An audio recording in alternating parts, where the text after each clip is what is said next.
ગુજરાતભરના તાજા અને સચોટ સમાચાર મેળવવા માટે અમારી રાષ્ટ્રીય સમાચાર ચેનલને સબસ્ક્રાઇબ કરો અને બેલ આઇકન પર ક્લિક કરો। વેસુ વિસ્તારમાં યુવક પર જાહેરમાં હુમલો કરાયો હતો।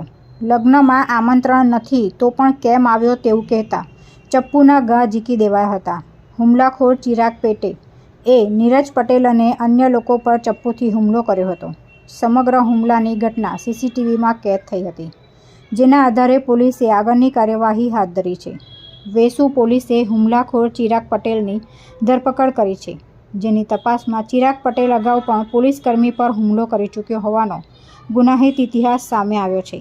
સામાન્ય બોલાચાલીમાં ઉગ્ર બની જતા આરોપીને પોલીસ કાયદાનું ભાન કરાવે તેવી આશા ફરિયાદીએ વ્યક્ત કરી હતી।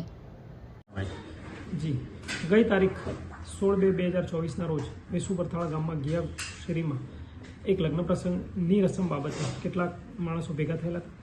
જેમના ઘરે લગ્ન પ્રસંગ હતો તેમના પ્રતિનિધિએ કોઈ આવનાર માણસને તને આમંત્રણ નથી આપ્યું, છતાં તું કેમ આવેલ છે તેવી મજાક મસ્તી કરતા વાત મારામારી સુધી પહોંચી ગઈ અને આવનાર માણસે પોતાની પાસેની છરી લઈ અને ભોગ બનનાર શ્રી નીરજભાઈને છરી ઘુસાડી દીધી અને તેમને હોસ્પિટલાઇઝ કરવા પડ્યા। ગુનાની ગંભીરતા જોતા તેમના પરિચિત ચિરાગભાઈ નાઓની ફરિયાદ લેવામાં આવી છે, જે આઈપીસી કલમ 307 મુજબ દાખલ કરવામાં આવી છે।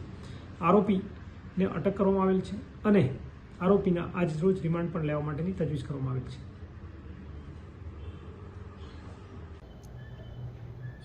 તુલસી શર્મા સાથે રાષ્ટ્રીય સમાચાર સુરત।